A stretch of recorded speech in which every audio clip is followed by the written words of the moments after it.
ಈ ಚಳಿಗಾಲದಲ್ಲಿ ಈವ್ನಿಂಗು ಏನಾದರೂ ತಿನ್ನಬೇಕು ಅನಿಸುತ್ತೆ. ಅದಕ್ಕೆ ಹೇಳಿ ಮಾಡಿಸಿದ್ದಂಥದ್ದೇ ಈ ಮಶ್ರೂಮ್ ಪೆಪ್ಪರ್ ಫ್ರೈ. ಬನ್ನಿ ಹೇಗೆ ಮಾಡೋದು ಅಂತ ನೋಡೋಣ. ಮಶ್ರೂಮನ್ನು ಮೊದಲು ಚೆನ್ನಾಗಿ ತೊಳೆದಿಟ್ಕೊಂಡು ಒಂದು 5 ನಿಮಿಷ ಅದನ್ನು ಉಪ್ಪು ನೀರಲ್ಲಿ ಹಾಕಿ ಎತ್ತಿಟ್ಕೊಳ್ಳೋಣ. ಎತ್ತಿಟ್ಕೊಂಡ್ಮೇಲೆ ಈ ಮಶ್ರೂಮನ್ನು ಸ್ವಲ್ಪ ಸ್ಕ್ವೀಸ್ ಮಾಡಿ ಡ್ರೈ ಮಾಡ್ಕೊಳ್ಳೋಣ. ಡ್ರೈ ಆದಮೇಲೆ ಇವುಗಳನ್ನು ನಾವು ಸ್ವಲ್ಪ ಕಟ್ ಮಾಡ್ಕೊಳ್ಳೋಣ. ಅರ್ಧ ಪೀಸು ಅಥವಾ 1/4 ಪೀಸು ನಿಮಗೆ ಯಾವ ಥರ ಬೇಕು ಆ ಥರ ಈ ಮಶ್ರೂಮನ್ನು ಕಟ್ ಮಾಡಿಟ್ಕೊಳ್ಳೋಣ. ನೋಡಿ, ಮಶ್ರೂಮು ನೋಡೋದಕ್ಕೆ ಇದೇ ಥರನೇ ಇರುತ್ತೆ.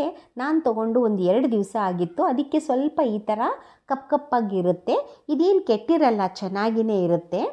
ಸೊ ಇದೆಲ್ಲ ಕಟ್ ಮಾಡ್ಕೊಂಡ್ಮೇಲೆ ನಾನಿಲ್ಲಿ 1/4 ಸ್ಪೂನು ಪೆಪ್ಪರ್ ಪೌಡರು, ರುಚಿಗೆ ತಕ್ಕಷ್ಟು ಉಪ್ಪು, ಒಂದು 1/4 ಸ್ಪೂನು ಖಾರದ ಪೌಡ್ರು, ಒಂದು ಸ್ವಲ್ಪ ಗರಂ ಮಸಾಲ ಹಾಕಿ ಇದನ್ನು ನಾನು ಸ್ವಲ್ಪ ಕಲಸಿಟ್ಕೊಳ್ತಾ ಇದ್ದೀನಿ.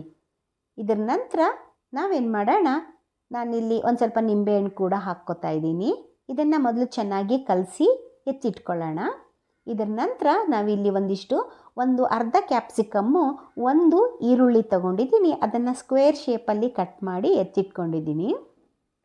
ಈ ಈರುಳ್ಳಿ ಮತ್ತು ಕ್ಯಾಪ್ಸಿಕಮ್ಮನ್ನು ಕೂಡ ಅದೇ ಮಶ್ರೂಮ್ ಮಿಕ್ಸ್ಗೆ ಹಾಕ್ಕೊಳ್ಳೋಣ. ಸ್ವಲ್ಪ ಟಾಸ್ ಮಾಡಿ ಅದನ್ನು ಕಲಸಿ ಎತ್ತಿಟ್ಕೊಳ್ಳೋಣ. ಇವಾಗ ನಾವಿಲ್ಲಿ 2 ಸ್ಪೂನು ಕಾರ್ನ್ಫ್ಲೋರನ್ನು ತಗೋತಾ ಇದ್ದೀನಿ.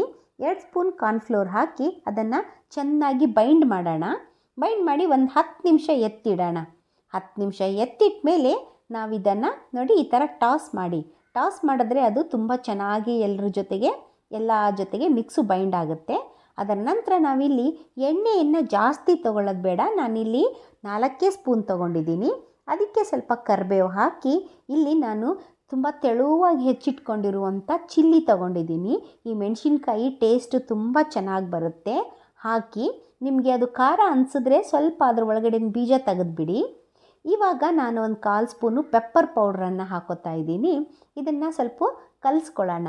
ಸ್ವಲ್ಪ ಮೆಣಸಿನ್ಕಾಯಿ ಫ್ರೈ ಆಗಲಿ. ಅದರ ನಂತರ ನಾವಿಲ್ಲಿ ಹಾಕಿಟ್ಕೊಂಡಿರೋ ಅಂದರೆ ಎಲ್ಲ ಮಿಕ್ಸ್ ಮಾಡಿ ಇಟ್ಕೊಂಡಿರುವಂಥ ಮಶ್ರೂಮ್ಸನ್ನು ಇದಕ್ಕೆ ಹಾಕೊಳ್ಳೋಣ.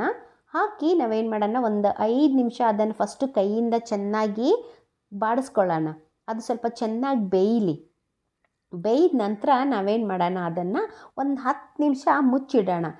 ಇದಕ್ಕೆ ಎಣ್ಣೆ ಜಾಸ್ತಿ ತಗೊಳ್ಳಲ್ಲ. ಅದಾದಮೇಲೆ ಎಣ್ಣೆ ಅದೆಲ್ಲ ಹೊರಗಡೆ ಬರುತ್ತೆ, ಎಣ್ಣೆ ಬಿಟ್ಕೊಳ್ಳೋಕೆ ಸ್ಟಾರ್ಟ್ ಆಗುತ್ತೆ ಒಂದು ಸ್ವಲ್ಪ ಮಶ್ರೂಮ್ ಬೆಂದ ಮೇಲೆ. ಮಶ್ರೂಮಲ್ಲಿ ನೀರಿನ ಅಂಶ ಜಾಸ್ತಿ ಇರೋದ್ರಿಂದ ಅದು ನೀರು ಬಿಟ್ಕೊಳ್ಳುತ್ತೆ. ಸೊ ಹಾಗಾಗಿ ಯಾವುದೇ ಮಶ್ರೂಮ್ ಪದಾರ್ಥನ ಮಾಡುವಾಗ ನಮಗೆ ನೀರು ಜಾಸ್ತಿ ಅದಕ್ಕೆ ಎಕ್ಸ್ಟ್ರಾ ನೀರು ಹಾಕೋದಿಲ್ಲ ನಾವು, ಯಾಕಂದರೆ ಮಶ್ರೂಮೇ ನೀರು ಬಿಟ್ಕೊಳ್ಳುತ್ತೆ. ನೋಡಿ, ಇಲ್ಲಿ ಒಂದು 2 ನಿಮಿಷ ಬಿಟ್ಟ ಮೇಲೆ ಈ ಥರ ಆಗುತ್ತೆ. ಈ ಥರ ಆದಮೇಲೆ ನಾವು ಅದನ್ನು ಒಂದು ಸ್ವಲ್ಪ ಇನ್ನೊಂದು 2 ನಿಮಿಷ ಅದನ್ನು ಚೆನ್ನಾಗಿ ಬೇಯಿಸ್ಕೊಳ್ಳೋಣ. ಕಾರ್ನ್ಫ್ಲೋರ್ ಹಾಕಿರೋದ್ರಿಂದ ಕಾರ್ನ್ಫ್ಲೋರು ಬಾಣಲಿಗೆ ಸ್ವಲ್ಪ ಹತ್ಕೋತಾ ಇದೆ. ಇವಾಗ 2 spoon soya sauce, 2 spoon tomato ketchup ಹಾಕಿದ್ರೆ ನಮಗೆ ರುಚಿಯಾಗಿ ಸವಿಯಾಗಿ ಈವ್ನಿಂಗ್ ಸ್ನ್ಯಾಕ್ಸು ತುಂಬ ಟೇಸ್ಟಿ ಖಾರವಾಗಿರುತ್ತೆ. ಈವ್ನಿಂಗ್ ಮಾಡ್ಕೊಂಡು ನೋಡಿ. ಮಶ್ರೂಮ್ ಇನ್ನೂ ಸ್ವಲ್ಪ ಜಾಸ್ತಿನೂ ಇದರಲ್ಲಿ ನೀವು ಯೂಸ್ ಮಾಡ್ಬೋದು. ಮಶ್ರೂಮ್ ದೇಹಕ್ಕೆ ಒಳ್ಳೆಯದು ಕೂಡ. ಸೊ ಮನೆಯಲ್ಲಿ ಮಾಡ್ಕೊಳ್ಳಿ, ತಿನ್ನಿ. ಮಶ್ರೂಮ್ ಪೆಪ್ಪರ್ ಫ್ರೈ ರುಚಿಯಾಗಿರುತ್ತೆ. ಇದೇ ರೀತಿಯ ಅಡಿಗೆಗಳಿಗಾಗಿ ದ ನಾಲೆಜ್ ಕಿಚನ್ ವಿತ್ ಪಾರು ಇದನ್ನು ಫಾಲೋ ಮಾಡಿ, ಲೈಕ್ ಮಾಡಿ, ಸಬ್ಸ್ಕ್ರೈಬ್ ಮಾಡಿ. ಇದನ್ನು ನೀವು ಮಾಡ್ಕೊಂಡ್ಮೇಲೆ ಹೇಗಿತ್ತು ಅಂತ ನನಗೆ ಕಮೆಂಟಲ್ಲಿ ತಿಳಿಸಿ. ಅಂದರೆ ನಮಗೆ ಒಂದು ಐಡಿಯಾ ಬರುತ್ತೆ ನೆಕ್ಸ್ಟು ನಿಮಗೆ ಯಾವ ಥರ ತಿಂಡಿಗಳು ಇಷ್ಟ ಆಗುತ್ತೆ ಅಂತ. ಕಮೆಂಟ್ ಮಾಡೋದನ್ನು ಮಾತ್ರ ಬರಿಬೇಡಿ. ನಿಮ್ಮ ಫ್ರೆಂಡ್ಸು ಮತ್ತು ಫ್ಯಾಮಿಲಿಗೆ ಸಬ್ಸ್ಕ್ರೈಬ್ ಮತ್ತು ಲೈಕ್ ಶೇರ್ ಮಾಡಿಸೋದಕ್ಕೆ ಮಾತ್ರ ಮರಿಬೇಡಿ. Thank you.